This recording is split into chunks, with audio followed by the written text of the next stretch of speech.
Good evening, everyone, and a very warm welcome today. Thank you, everyone, for joining in this webinar on a very interesting topic. We are going to be speaking about the Indian IPO market, and this topic never goes out of season. And especially of the last couple of years, we are witnessing the surge in the interest level towards our IPO market. So I'm Shikha Sood and I head products at Edelweiss Mutual Fund. We intend to cover quite a bit of ground today, starting from how the Indian IPO market has evolved over so many years. What do we make of the current IPO valuation amidst the all-time high market levels that we are witnessing? And also, why do we continue to see merit for our investors in the IPO market? So to help us understand this space and also answer your questions, we have with us today Bharat Lahoti, co-head factor investing, and also he is the fund manager of Edelweiss Recently Listed IPO Fund. Thank you, Bharat, for joining us today. Thank you, Shikha. So, Bharat, starting from the slide that we can see here right in front of us, we can clearly see that calendar year 2021 stands out as a divide with respect to our IPO environment, with stark difference between the pre-COVID and post-COVID scenario. So while India has the highest number of listed companies globally, what's interesting also is that it was reported in 2023, India secured the top position worldwide in terms of number of IPOs. And in fact, we can see that already we've seen already 50 IPOs this year so far. So how do you view the Indian IPO market and what's helping it go strength to strength? Yes, good afternoon to everyone. Yes, IPO markets looks very interesting at this juncture if you look at it. And you rightly pointed out 2020 or post-COVID scenario. A lot of companies have actually tapped the market, given that the market was initially has a lot of liquidity in terms of equity was fairly available, and consequently it became tight in terms of it. Yet, despite we are seeing a lot of companies raising a lot of funds. But if you look at it, what has happened in last 10 years, 12 years, you would see there is a stark change in the number of IPOs company which have come in. Pre-COVID, when you look at period between 2015 to 2020, on an average, a yearly you used to get 20 to 25 IPOs. If you look at post-COVID, you would see actually closer to 50 IPOs are coming every year. And primarily, when you look at it in terms of amount being raised, in last 3 years, we have seen almost 50,000 crores of capital being raised. This is not substantially, it's not very substantially higher what we have seen in 2021 or even 2017 when it raised 67,000 crore. But this is an absolute amount. When you compare it with respect to market cap, actually this number is not substantially very high because given that what market has seen over last few years, market cap to the amount of fund being raised through IPO market, it's still not reached its peak level what we had seen during 2007, where it touched a multi-year high kind of stuff. So in our view, the IPO market have just picked up, and there are reasons why it has picked up kind of stuff. When you look at it in last 10 years, we have seen a lot of reforms been in the place. Obviously, that has resulted in a lot of companies actually typing for IPO market. Because if you look at the era before 2015, you would see actually on an average, there used to be 10 to 15 companies coming for IPO. Between 2010 to 15 kind of period, you would see on an average 10 to 15 companies coming for IPO, which increased from 20 to 25 companies in 15 to 20 period, and it has now become 50. Some of these reforms have actually helped many of these companies to actually start new set of business model. We have seen many new business model being evolved over a period of time. Many of the private equity investors have actually sensed those new trends which are coming in. They have invested early. Most of these private equity companies are coming for IPO. They are actually exiting some of these names, and consequently, we would have seen actually there have been a lot of deals which have come from that space also. Many of these subsidiaries have also gone for listing of their some of these subsidiaries, with conglomerates have gone for listing of some of the subsidiaries, which we have seen in terms of whether some of the insurance companies have gone for it, some of the housing finance companies have gone for it, and so on and so forth. So we see a lot of actually activity which is happening in the market. One of the interesting thing what you are seeing in market also, pre-COVID and post-COVID also, you would see actually the amount of OFS and amount of primary issuance have changed dramatically. In last 2 3 years, we have seen almost more money has come for primary issuance as compared to OFS. This is primarily led by the fact that two things which has led to it. One is the capacity utilization is fairly high. Consequently, many of these companies are adding capacity for which they require fresh capital. That is one reason which has come. Between pre-COVID, most of the companies were actually coming to IPO, which was primarily driven by private equity exits, and consequently that was driving the IPO market. So all in all, if you look at it totally, the market is looking good in shape.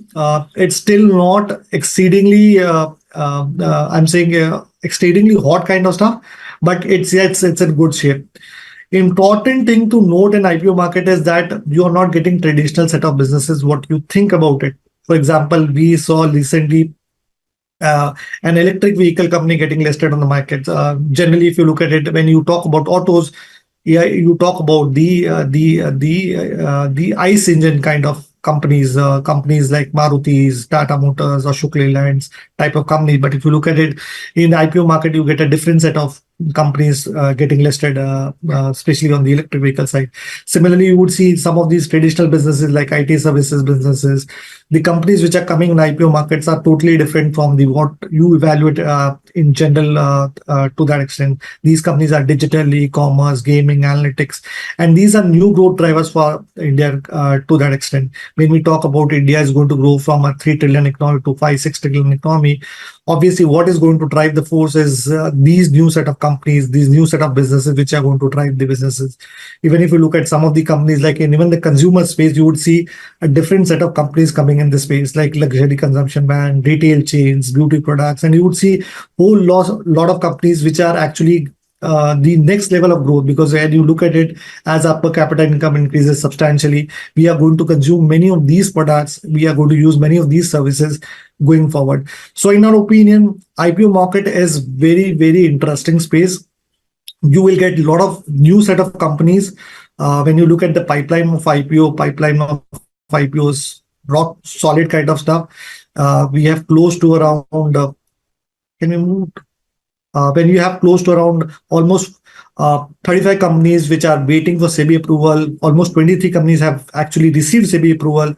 Almost, if you look at it, and these companies are going to come for IPO in next 1.5 years, and you would see actually close to around 75,000 to 80,000 crore money to be raised. There are few interesting names which are there already there in the pipeline, whether you say in something in autos, something in the banking space or NBFC space, something which is outside banking and BFCs in the financial services industry, something on renewables. There are interesting spaces which we think is good to have in our portfolio in the long run kind of stuff. Sure. So, Bharat, typically, do you see any cyclicality in terms of the themes that are launched as IPOs? Or is there any key macro or market environment which is driving some of these launches? So if you look at it, IPO is an interesting space. When you look at it, there is always a policy in that you get IPOs is all about the hot set of companies. But if you look at it across time period, you have seen across time period the themes have changed. To then 2016-17, you would have seen many technology and insurance company got listed kind of stuff. 2018, you saw many aerospace defense set of companies getting listed up. And you would see every year the theme changes depending upon where the market is moving around it. Recently, if you would have seen, many capital goods company have got listed out, whether it's something like companies which are catering to the utility space, company catering to the defense manufacturing space. You would have seen a lot of companies coming out. Primarily, this is driven by the fact that wherever the economic cycles are actually moving around, you would see many new companies coming up for an IPO because they would require a lot of capital to actually capture the upside potential of the sector, and consequently there would be many IPOs which are coming it up. So we see a changing theme in this scenario. IPOs is not all about the internet companies. Across time period, we have seen many different set of companies coming in the market, right from the technology, manufacturing, services, consumers. Across time period, we see different set of companies, and one need to capitalize on these companies given the economic cycles, how things behave. Sure. So, Bharat, just moving on to a very important aspect in IPO investing, which is selection of IPOs. So, we are witnessing multifold subscription numbers for IPOs. Do you see any relation between the performance of IPOs and its subscription numbers? Is IPO investing all about listing day gains? So yes, when you look at IPOs, most of the investor we speak about is there are investor talk about the subscription numbers very high. They use subscription number as a key matrix to identify good IPOs or bad IPOs. And when you look at subscription numbers, especially these are pretty much high to that extent, and hence people think it's the IPO market is really hot to that extent because there are so many people actually looking at the same amount of stocks to that extent. So in our opinion, when you look at subscription numbers, you also look at it, what is the outcome when the subscription number happens. And when you look at some of these case study, you would see actually there is less correlation in terms of how the subscription numbers have panned out and what is the outcome for the company. We think IPO is not about listing day gain. It's more about selecting right companies or companies. Many of these companies which you today see in the market, whether some of the blue chip companies, they had sometime done IPO at some point of time in the market. And the idea of selecting good companies and holding long is that the keys to success in many of these investment strategy, whether it's IPO or any other investment strategy. And when you look at some of these IPO companies, you would see actually the outcomes to look from a subscription point of view is not so great because if you look at data, almost 25% of the companies have actually listed below the IPO prices. So listing day itself, you could see actually one-fourth company not doing that great, despite IPO market being hot and a lot of data to that extent. Also, when you look at companies for maybe 1 year there down the line, or given that market has been buoyant, all the companies will rise. Even in that scenario, you would say actually 44% companies have not delivered returns. So subscription numbers are not really the key to identify good set of companies or bad set of companies. You have enough of the cases where subscription numbers have told you something else and the outcome has been very different to that extent. When you look at it, actually IPO market, almost 29% of companies are actually trading below the IPO prices over last 5 years, which have IPOs have come in. So though we speak about IPO market being hot, you would see actually 30%, almost 29-30% companies are trading still below their listing prices. So this is a space where it requires selection, thorough selection is required to get success in this field to that extent. When you look at some of the examples of how subscription numbers have not worked well, you would see company like Idea Forge. This is a defense manufacturing. This is the company which is in defense manufacturing. It manufactures drones. This is one of the theme which is played in the market right now. When you talk about in current scenario, manufacturing defense is one of the great theme to be played around. And you would see actually this IPO had seen multiple 4 times subscription during the IPO process. This stock listed very well. If you look at it, it's shown 93% rise on the day of listing kind of stuff. But when you look at it, if you had not done the right selection, actually, the listing date, post listing, what are the return of the stock? The stock has delivered minus 41% returns. So the stock returns or the stock has not delivered what it was promising from the subscription numbers, what it was showing in terms of the multiple times subscription, almost 100 times subscribed overall from that perspective. If you look at some of the other example like Credo brand marketing, this is a retail chain manufacturing menswear kind of stuff. It's small IPO. People thought about it, given this the size is small. This issue it was looking very interesting for many people. Just based on subscription numbers, if somebody would have applied, the listing day gain was minuscule, around 12%. And if you look at post listing returns, actually it has not done well. So if you look at it, listing day returns is not the key parameter for any success in general. We have seen enough times the IPO be getting subscribed multiple 4 times, but the results after 1 year, and when you look at long-term dated returns, the returns are not incommensurate what the subscription number looks like. The reverse is also true. There are times where the subscription numbers are not so great, yet the companies have delivered great set of numbers. Something like Mankind Pharma, if you look at the retail subscription, it didn't even subscribe 100% of time. It was only subscribed 0.92 times. So if anyone would have applied in the retail category for Mankind Pharma, would have got complete allocation kind of stuff. And when you look at the performance of Mankind, even during listing and even post listing, you would see a substantial gain which has happened for a company like it. So if you had selected well, you would have made a lot of money also, not only in listing but also post listing. So even if you have missed it out just looking at subscription numbers, you could have still made a lot of money post listing also in such kind of companies.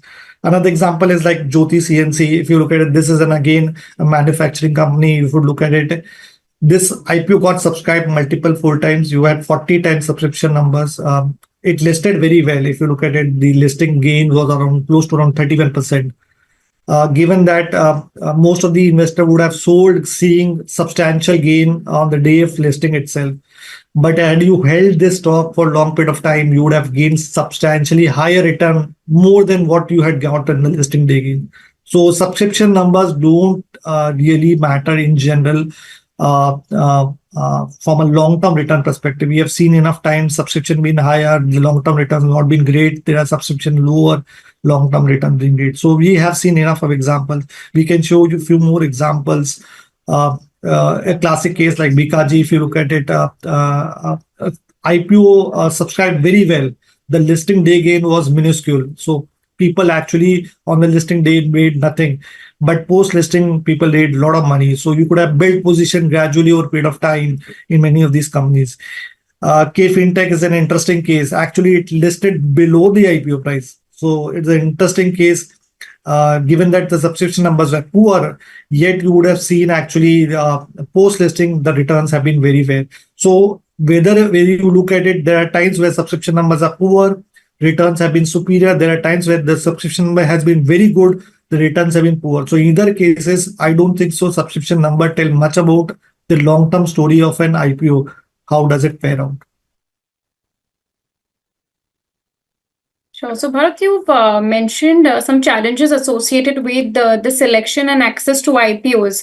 And we saw that not all IPOs are investment worthy, and it can be relatively easy for someone to fall into a valuation trap while IPO investing, and therefore, probably a passive strategy may not always work when IPO investing is concerned. So, here at Edelweiss, we offer investors the Edelweiss recently listed IPO fund. So, what advantages do you think one can get by taking the MF route for IPO investing, and also how do you select IPOs for the fund? So, Shikha, you rightly said about it. IPO investment, if you look at it, when you look at long-term record of IPOs, almost one-third IPOs don't make money, even at after 3-4 years. They trade at below listing prices. So selection remains one of the key important aspect of IPO. Most of the investors look at subscription numbers to select an IPO, which we have shown that subscription numbers don't tell much about the story, because in either cases things don't happen. And consequently, you require a professional help in that context. And this fund is an interesting case. For retail investor, it's more difficult. First is getting an access to IPO itself is difficult, because you have seen IPOs getting multiple full-time subscribed. So getting an access to an IPO itself becomes difficult. Even if you have done some lot of research, lot of ideas have been, you have thought about it, whether this company looks good, bad, ugly, you have done research. Yet when you apply as a retail investor or as a HNI investor, given that subscription numbers are pretty high in many of these IPOs, you don't get allotments, and consequently the outcome might not be what, even if you want like to have an access to it. So access becomes very difficult for retail and HNI clients. When you do, the second important is selection itself, because what happens is, since most of the investors don't get access, the idea of retail investor is to apply in all IPOs. In some IPOs you will get, some IPOs will not get. That is the strategy most of the retail investors follow.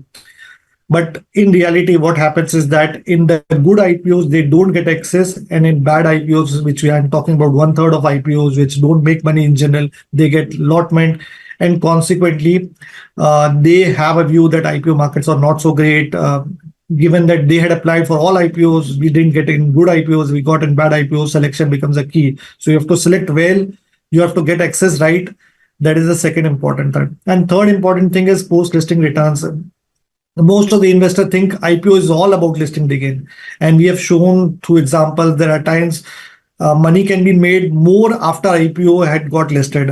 So you could actually get a lot of returns post listing also. For that, the selection has to be great. So if the selection is good, actually you get more returns on the post listing, and you can build position more than what is actually can be done in IPO. So in in a mutual fund framework, this all these three issues of a retail investor, how to get an access, how to do selection, and how to hold these companies for long term returns, you can do that exercise in the mutual fund space, and this fund actually offers you that benefit.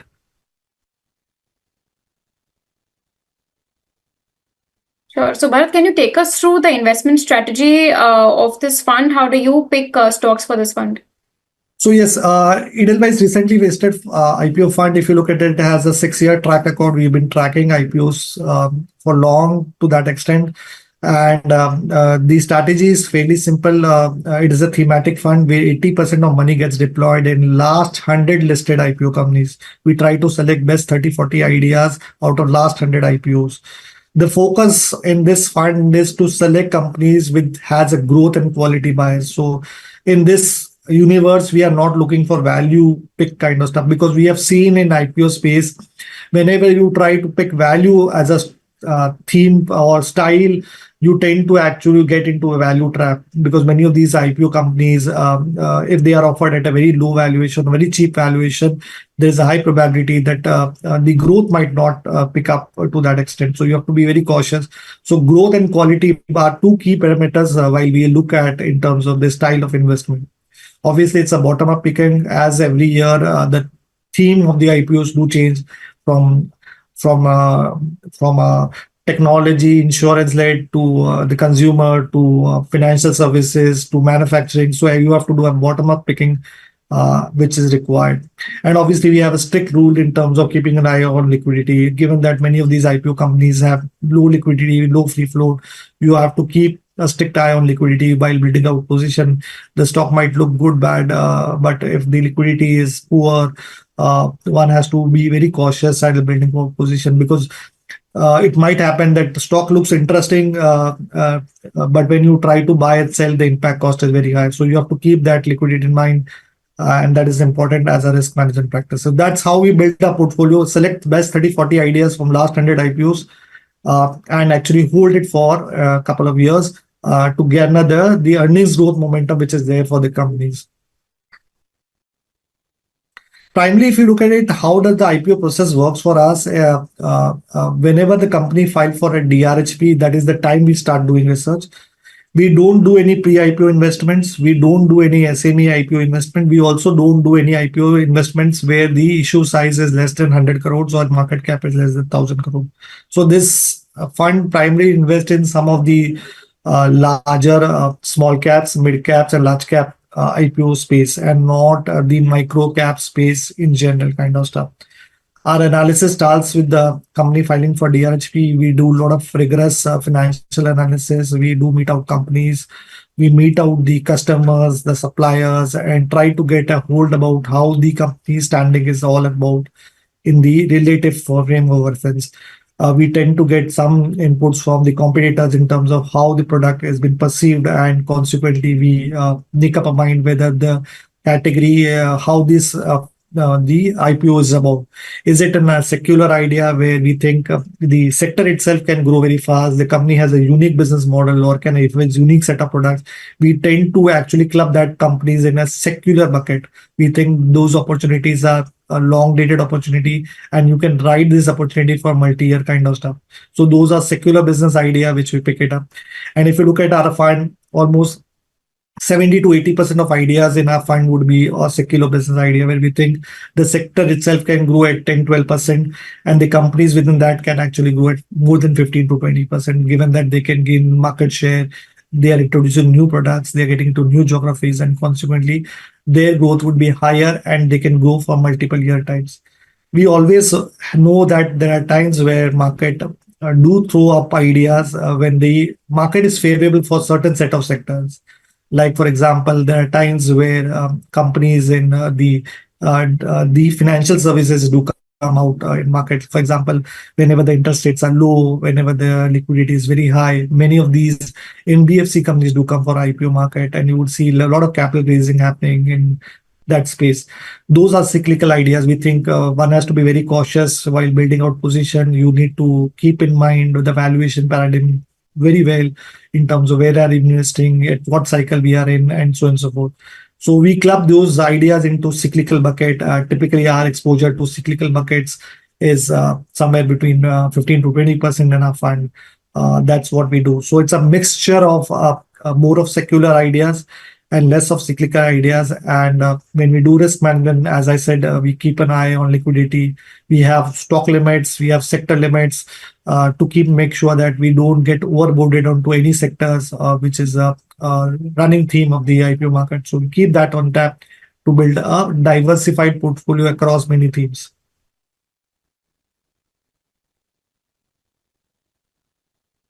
And finally, when you look at this fund is very interesting. When you compare this fund with any of the flexi cap funds or any of the other set of funds, you would see actually this fund has very different proposition as compared to any flexi cap fund.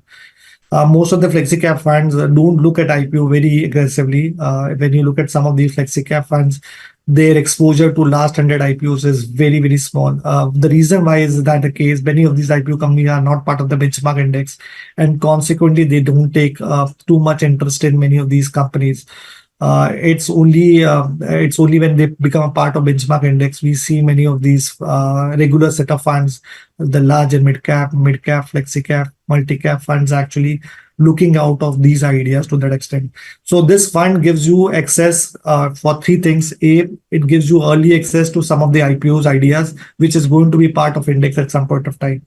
So these ideas within next 3, 6, 12 months will be part of the regular indices, whether mid cap index, small cap index, MSCI index, FTSE index. You would see a lot of ideas coming in. So this is an early access to many of the new ideas which are coming to the market. So it's an interesting proposition. It also gives you diversification benefit from some of these diversified fund, because most of the diversified fund will have 60-70% overlap. This fund will have a very different contours to that extent. Different set of companies, the new generation companies where the India growth story will be captured more effectively in this set of fund. Sure. Thanks, Bharat, for that. So at this point, can I request all participants to post their questions in the Q&A or comment box? So in the meantime, Bharat, can I request you to please take us through your current portfolio of the fund, and what are some of the key themes that you're liking and which are part of the portfolio? So if you look at it, the portfolio has close to around 55 stocks, and it's currently tilted more towards mid and small cap. And if you look at it, it's actually tilted more towards small cap, given many of these companies are which have come for IPO market are small cap, and gradually it graduate and does the value migration journey from being small cap to mid cap to large cap. That journey holds out. So many of these small caps can become potentially the mid cap in next couple of years, 3 years. So you get an early access to some of these ideas to that extent. You would see actually the portfolio is well diversified across many sectors. We have close to around 25% exposure to the capital goods or the manufacturing theme, which is there. We have close to around 19% exposure to financial services, especially when you look at financial services. It's more less on banking, more on the non-lending space to large extent when you look at some of the key technology or some of the housing finance companies, which are different from the regular banking companies to that extent. So different set of companies which you're getting. Even in healthcare, you would see actually a different set of companies, whether it's a hospital chain or some of the biotech companies, you would see actually being part of the portfolio structure. We would see a well diversified fund across many sectors, not tilted towards any one sector, and has different set of companies across many segments of the economic strata. In terms of the themes which we are playing in the market in this fund, if you look at it, there are three big themes which we are playing. One is on the manufacturing side, as I said, Our exposure is on the manufacturing side closer to more than 20% kind of stuff, where we are playing some of the unique names like companies like Jyoti CNC, Azad, and I'm just saying a whole lot of companies. And these companies are actually growing at a brisk pace in terms of 25 to 30% growth, which we are seeing for multiple years kind of stuff historically also, and going forward also, which we are thinking there's an interesting space to play there. Because if you look at it, many of these companies are actually putting capacity because the capex capacity utilization is upwards of 75 to 80%. They need more money. A lot of fresh issuance has happened in this space given they wanted to add capacity to that extent. So this is an interesting space. One has to look at it. This again, if you look at it, is well diversified, right from core engineering to something like defense, or even some of the ancillary stuff, which is actually helping some of these core manufacturing sectors. So enough of it in terms of the diversification within the manufacturing space which we have. The second space which we look at it as very interesting is the pharma space. It helps to add some amount of stability into our portfolio, because if you look at it, given our exposure is higher toward manufacturing, we also have pharma which was more defensive, so it balances out well. If you look at some of the pharma names where we have exposure, we are more tilted towards Indian pharma names as compared to the global pharma names. We also have exposure to some of the companies in the hospital space, which is the healthcare space, which helps you to do a lot of which has seen a lot of growth in last 3 years. So both pharma healthcare looks very interesting kind of stuff. The third space, which is very interesting for us, is this hospitality space where we have a lot of exposure. We think it's a multi-year story where we think the hotels and the hospitality segment has seen a lot of improvement in the occupancy levels in terms of RevPAR, in terms of ARR, and we see that is going to continue, because if you look at it, the economic scenario right now, the demand is outpacing the supply, and consequently we see a multi-year story. So these are the three key themes which we are playing in right now, the IPO fund, which is driving the return profile for this fund.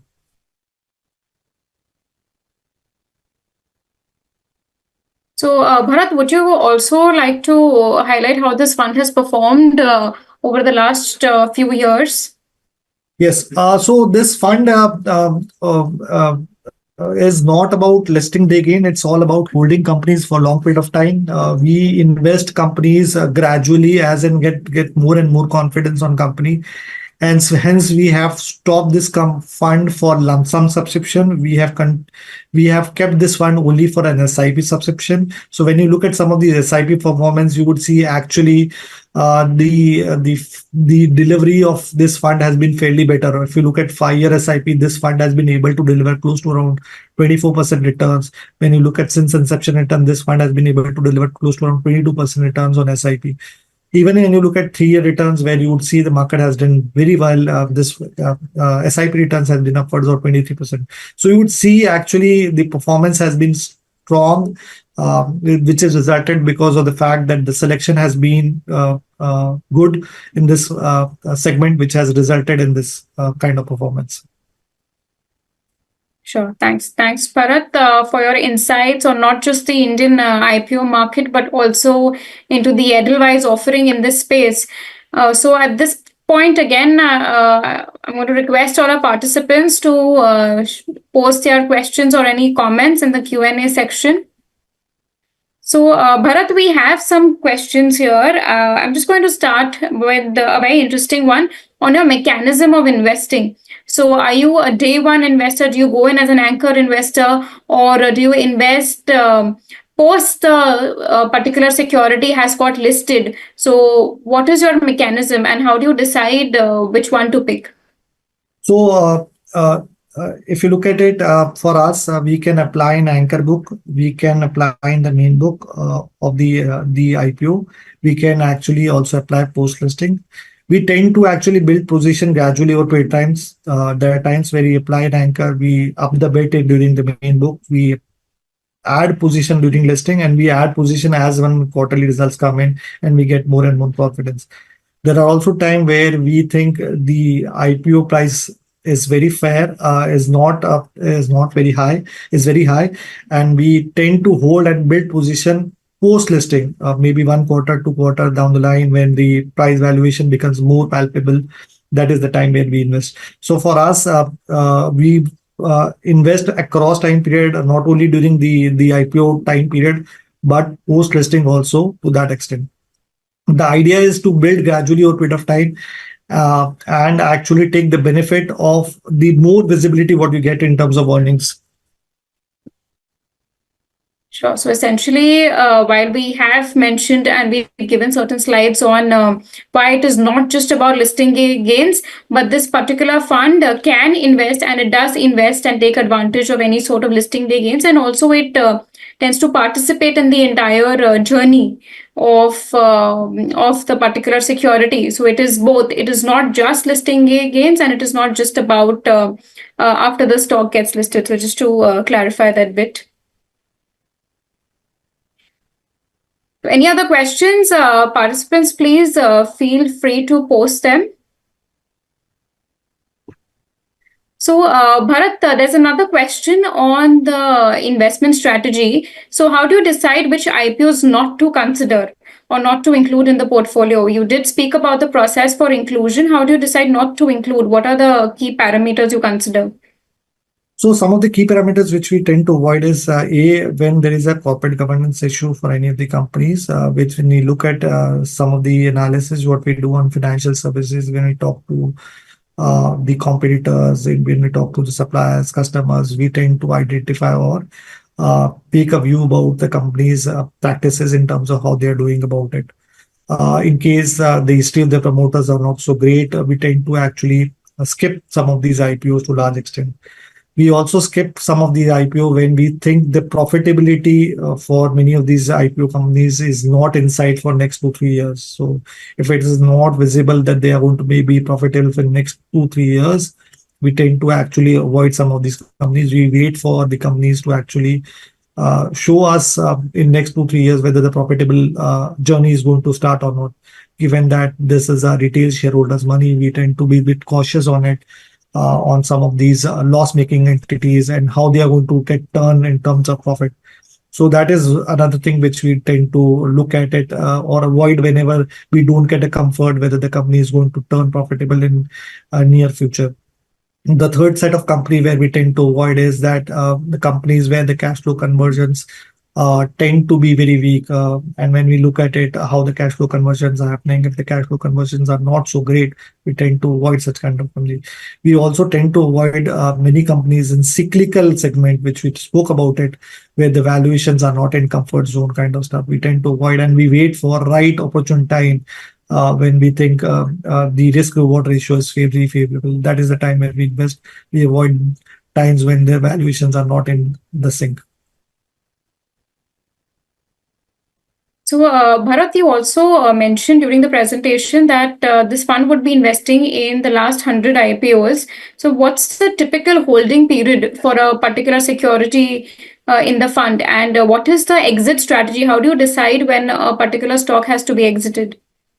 So the average holding period for this any IPOs, when we think about it, and when we meet a new set of company, we think about our next 2 3 years how the company is going to pan out. This is the time where typically the company spells out next 2 3 years what they are going to do in terms of earning profile, in terms of what they are going to add capacity and so on. So we think about from a 2 3 year perspective how the earning trajectory is going to change, and we have a typically 2 to 3 year holding period for the companies. In this period, most of the companies, if they are successful, they would see actually meaningful rise in their market cap, and consequently many of these small cap companies become mid cap will become large cap, and so on. So there will be value migration which is going to happen, and many of these companies will be part of the benchmark indices, and many of these companies will be picked by many of the regular mutual funds. So we have a 2 to 3 year horizon. These are the companies which are new to the market, and consequently we give 2 to 3 years for the companies to perform. Okay. Another interesting question, Bharat, do we only invest in main board IPOs or we also invest in SMEs? We don't invest in SMEs. SME is a very different ball game. It's an a very difficult market in general. If you look at it, recently we have seen substantial subscription numbers for many of these SME IPOs. There are liquidity constraints. That market is very different from the regular IPO, main board IPO. This fund mainly invest in main board IPOs. It also does not invest in pre-IPO space, so illiquidity is also not there. So if you look at it, we don't do any pre-IPO investment, no SME IPO investment. We also don't invest in some of the IPOs where the market cap is less than 1,000 crores. So even the small or micro cap main board IPO we tend to avoid. Sure. So, are there any exposure to derivatives in this fund? Considering this is an IPO strategy, would you still have, or would there be stocks which are available in FNOs? Most of these companies are newly listed, and consequently, we don't have too much of stock derivatives available in this universe to large extent. We do have a certain exposure to Nifty futures, primarily to manage the cash liquidity to that extent. Whenever you want to apply for a new IPOs, we tend to use this as a mechanism for that purpose. So this is more of a cash management tool where we use some amount of money to be deployed in Nifty futures. Else, we don't have stock specific derivatives in many of these new listings. Sure.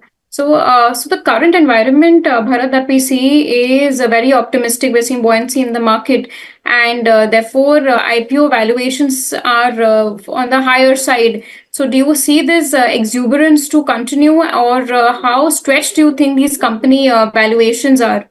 And what kind of comfort do you draw for while picking a particular stock for the strategy? So one other thing one has to understand on IPO market, whenever the company comes on IPO, that is the time where they see next 2-3 years the earning trajectory is going to be strong. So that is the time only the IPO companies do happen. So if you look at it from that perspective, next 2-3 years earnings trajectory to be strong, you have to evaluate how good is that going to be, how visible earnings growth is going to be. And when you look at some of these companies, at least our portfolio companies have been growing at 20 to 30% CAGR over last almost many quarters where we have seen is, and which has resulted in the performance of our fund in general. So our performance is more driven by the earnings growth trajectory of our the underlying company. This when you look at it in context, obviously when the companies are growing fast, their valuations would be a bit higher as compared to the listed companies, because the large listed companies would be trading at a more sectoral growth rates, and consequently companies which are growing faster than sector growth rate would have a better valuation or higher valuation to that extent. So in our opinion, when you look at some of these IPO companies, you have to look in context of what is the growth rate projection for many of these companies. You also have to look at in terms of how much the addressable market for many of these companies is. The addressable market small or large, whether they can capture more growth for longer period of time or not. So if there is ability to capture higher growth for longer period of time, we tend to give a better multiple for such kind of companies. Overall, when you look at it, our funds attributes in terms of fundamental attributes, you would see actually our P to G ratio, or price to earning, what we are paying for some of these companies in comparison of growth, what they are offering, you would see actually we are at a P to G ratio 1.1. If you look at it, our growth is, when you look at forward growth of some of these companies based on Bloomberg consensus, you would see the portfolio companies are delivering close to around 28% growth on a forward basis. And when you look at P ratio of median P ratio for many of these companies, it's trading at 30 times, closer to 30 times. So on a P to G ratio, we are trading at 1.1 times, which is fair in our opinion, given that the growth is strong. The market in which we are standing right now, where the market itself is expensive to that extent. So this, in that context, this looks an interesting proposition. Sure. So also, Bharat, you mentioned that about 70% investment is made into secular opportunities, and the balance you also take exposure into certain cyclical themes. So can you give some examples of sectors that would fall under each, and any stock examples also? Okay, so some of the example what you can see about is that there are secular themes like where we see as India goes from a 3 trillion to 5 to 6 trillion economy, many of these retail companies can get benefit because as the per capita GDP growth increases substantially, many of these companies in the retail space have a multi-year growth trajectory which can come in. So many of these companies in the retail space and the secular bucket where we see the opportunity is large. Their ability to deliver earnings better than the sector is higher, and see they are able to capture a lot of market share from the competition. Given their size is small, their ability to differentiate products well, they are extremely agile to that extent. Second space where we see a lot of secular ideas are spaces in the healthcare hospitality space where we think there is a multi-year story where the demand supply mismatch is very high, and we think the opportunity from a long-term perspective is very high to that extent.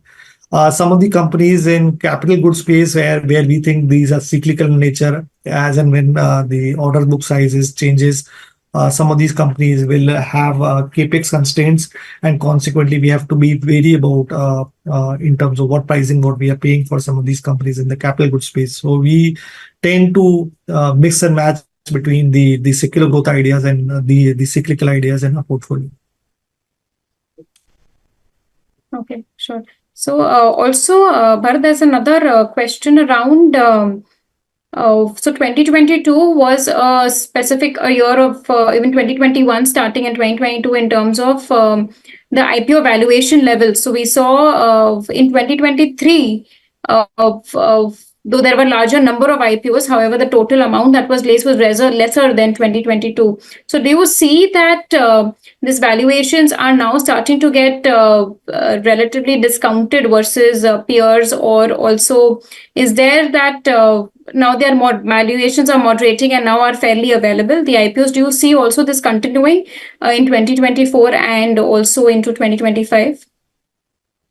So if you look at IPO market works in cycle, there are times where there is a lot of exuberance, and consequently you would see many of these IPO market the valuation tend to be tend to see the valuation being extremely higher, and then as market starts correcting, there are some less activity. The IPO offered are at a better valuation. After exuberance, what we saw, the pricing happening on many of these IPO have been far more moderate. What we have seen in 2021, the exuberance, what we saw, many of these IPO companies, despite having not so high visibility on earnings, were still being offered, and investors lapping out. In 2022-23, we saw a lot of companies coming at a very decent valuation, and consequently, what you have seen in last 2-3 years, many of these companies have given almost 2x returns kind of stuff, given that both earnings and valuation have held in last 2-3 years for many of these companies. The IPO companies, if you look at it in current avatar where we are standing as on 2024, the IPO companies have been fairly valued to that extent. It's not extremely valued. So going forward, what we assume is that there would not be too much upside from the valuation multiple, but more on upside from the earnings growth trajectory, which is going to happen. So the picking of IPO in this market would be more driven by the fact where the companies have more earning visibility. That is the company which we will be trying to pick up rather than just picking up on valuation front. So we are not building any valuation multiple upside for many of these companies in our model. Sure, thanks. Bharat, there is another clarification as a question that we've received here, that on your exposure to Nifty futures, and do you take any short positions for portfolio hedging? No, we don't take any portfolio hedging positions. The entire Nifty long, these are our exposure to Nifty future long is 2%, closer to 2%. And primarily this helps us to manage the liquidity in the market. We have the cash which can be used for application of new IPOs. Whenever we tend to use this as an buffer to apply for the new IPO. We don't do any hedging in this fund. Sure. Bharat, another thing on your portfolio construction. Now, since you mentioned that your stocks are typically held for a 2 to 3 year period, so is there amount specifically kept aside for new IPOs? So, how do you structure, how do you decide the cash levels? So typically, when we build a position, we don't build at one go. As I said, we do apply during anchor, we do apply during main book, do we apply post listing. So we gradually apply across time period. And when as and when we get a new idea, we evaluate this idea against our portfolio stock.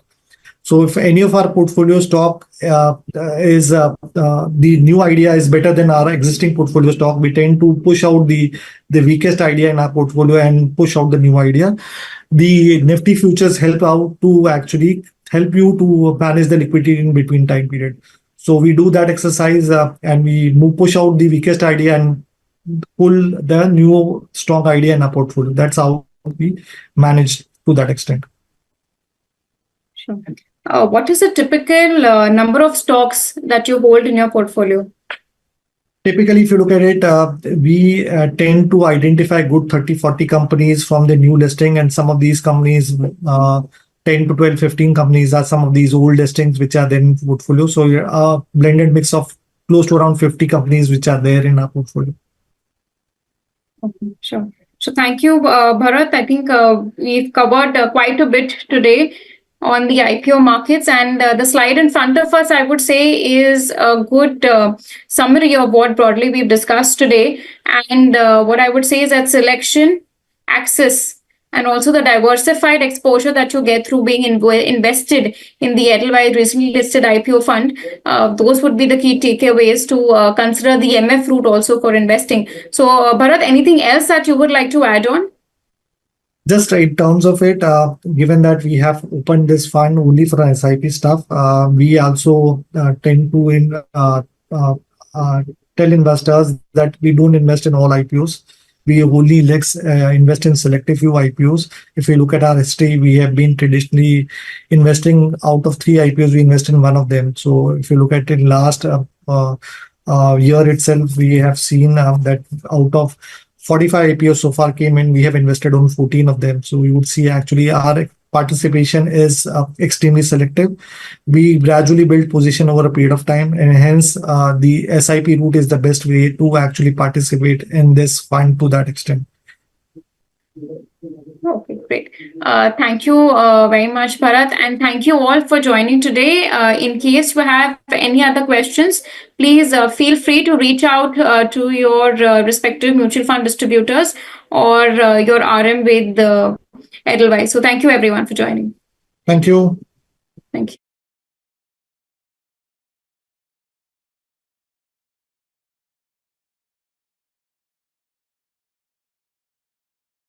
Mutual fund investments are subject to market risks. Read all scheme-related documents carefully.